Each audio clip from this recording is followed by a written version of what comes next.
Assalamu alaikum viewers. Welcome back to the course of Python for absolute beginners. In this video, I will explain all concepts about if, else if, nested if and all these conditionals in Python.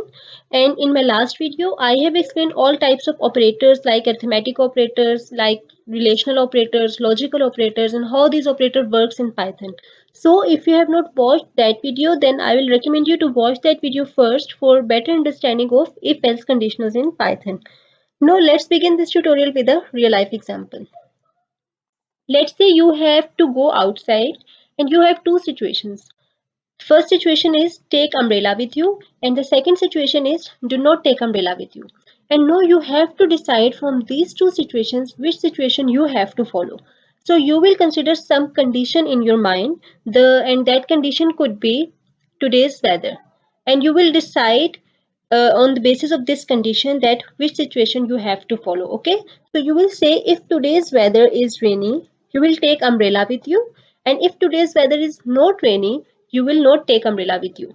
Okay, so this is how to take decisions on the basis of some conditions. Okay, in real life we take decisions by using some conditions. Similarly we can implement the same concept in Python as well. So let's see how to implement this concept in Python. Whenever you have to perform some task or you have to execute some statements on the basis of conditions, then you can use if statement. And in Python the syntax of if statement is like this. You will write if, then condition that you want to get satisfied. After condition you will write this colon, and after this colon you will move to the next line, give some space and write statements that you want to execute. Let me explain it in a little bit more detail. Here this if is a keyword. Keyword means that it has some special meaning in Python. After this if, we will write the condition. This condition can be applied on values and it can be applied on variables as well. Here the example that I am taking for this condition is this: 2 is less than 3. Okay. After this condition we have this colon. This colon means that, or this colon shows the beginning of a block. This block is nothing but a set of statements that you want to execute if this condition is true. After this colon, you will move to the next line and you will give some space. And after this space, you will write statements that you want to execute. Now, these statements can be a single statement and these can be multiple statements. Okay, it depends upon you that how many statements you want to execute. Here the example that I am taking for this statement is a single statement, which is this print statement. Okay, I am using this print function to execute if the condition is true. But this statement can be a definition of some variables. In these statements you can write for loop as well. You can write anything you want to do in these statements. Okay, but here I am taking print function as a statement that you have to execute if this condition is true.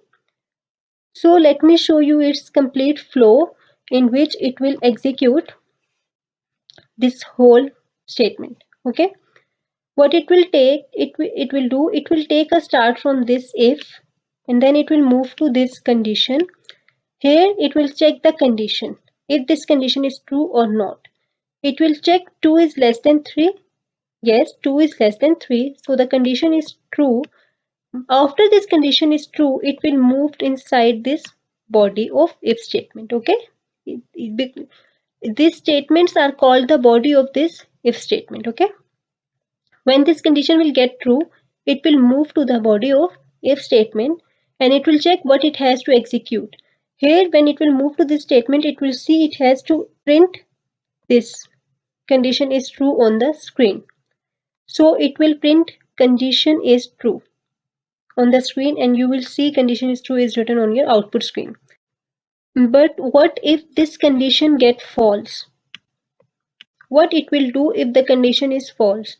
It will do nothing because we have not told it to do told it what to do if the condition is false. It will do nothing and you will see nothing on your screen.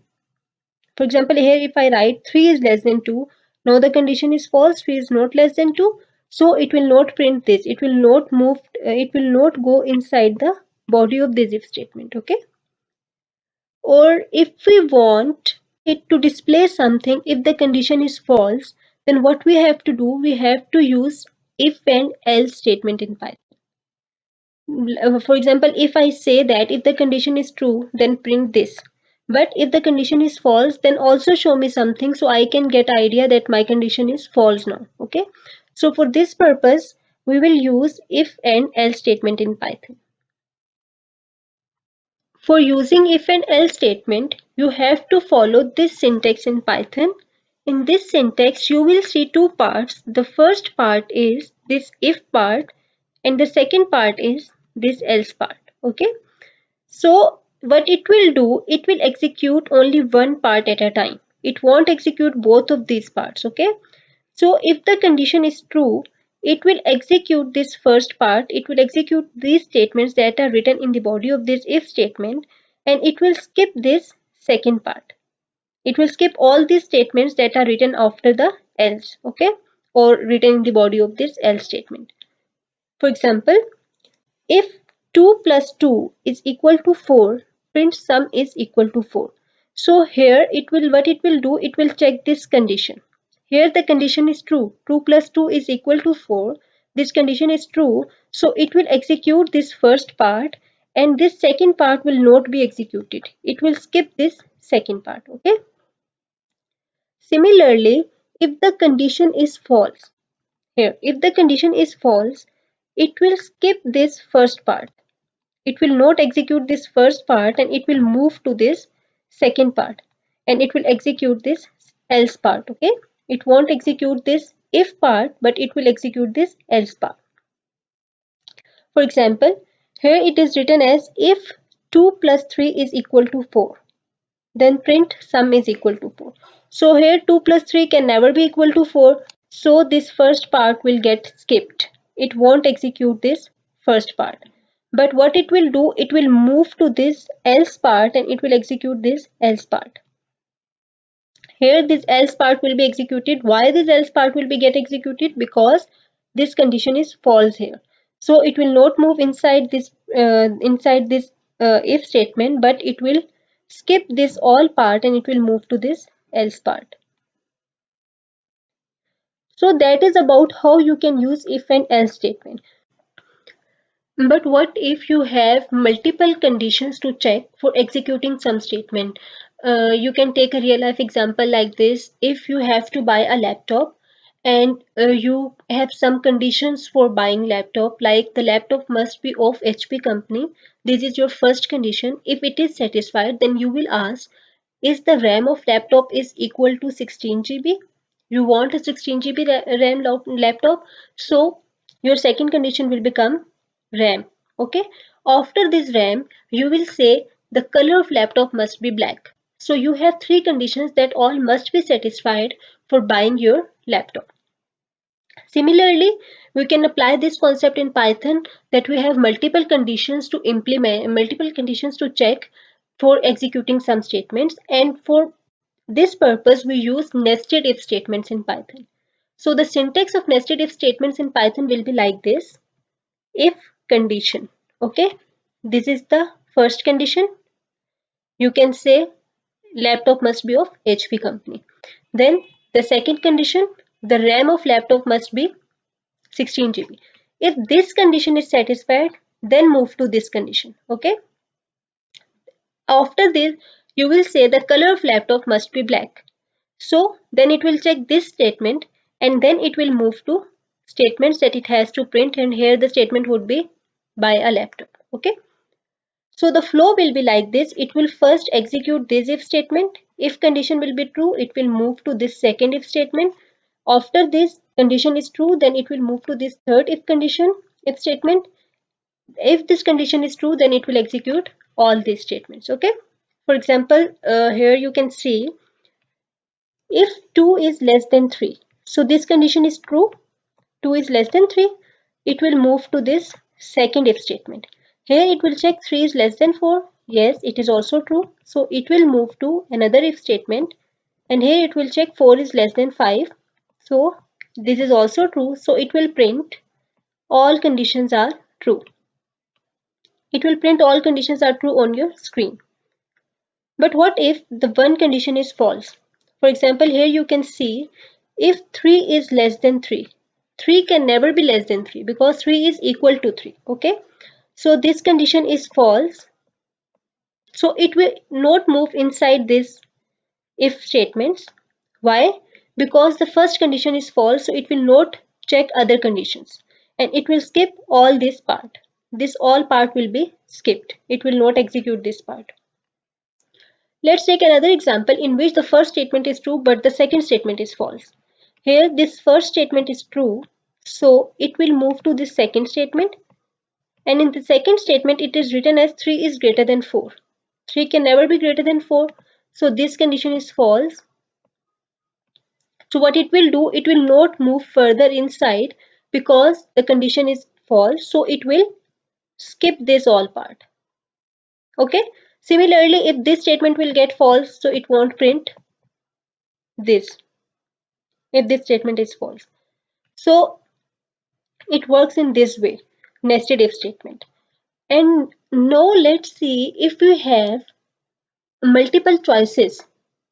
Like we can say if condition 1 is not true, then check another condition. For example, if I say if the laptop of HP company is not available, then go and find for Dell laptop.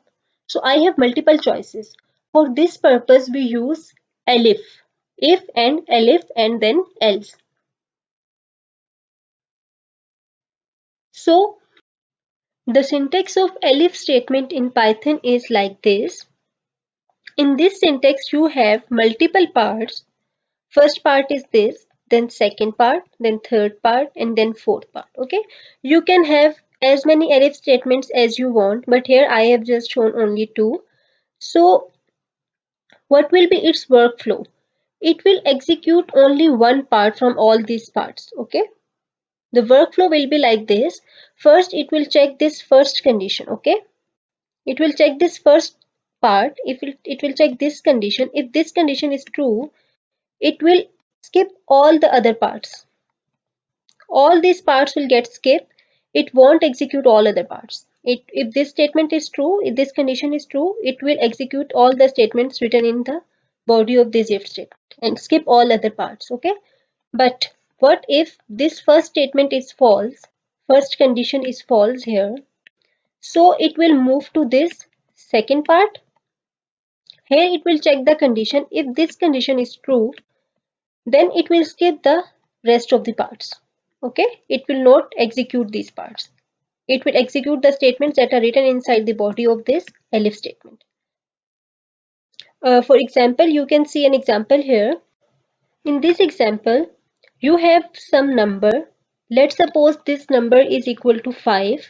So what it will do, it will check if this 5 is greater than 0. Yes, this 5 is greater than 0. This condition is true. Then it will, what it will do, it will print number is positive. It will print number is positive on the screen and it will skip all these parts. Okay, these two parts will not execute it. Why these two parts will not execute it? Because the first condition is true. Okay, similarly, if the first condition get false, let's suppose the number is negative 5. Now minus 5 is not equal to, is not greater than 0, so this condition is false. So it will move to this elif, and here this minus 5 is less than 0. So this condition is true. What it will do, it will print number is negative on the screen and it will skip this part. This part will not execute it. Okay. Similarly, if the number is equal to 0, now it will start from here. This condition will false because 0 is not greater than 0. Then it will check this statement here. Number is 0. 0 is not less than 0. So it is also false. So what it will do, it will move to this else part. It will move to this else part and it will print number is equal to 0 on the screen. As first both conditions are false, so it will check, it will move to this else part and it will execute whatever written, whatever the statements are present in this else part. Okay. So that was all about if, elif and else conditionals in Python. So in my next video, what I will do, I will implement all these concepts of if else statements, as well as I will implement all the concepts of operators on Google Colab. So keep watching and learning. Allah Hafiz.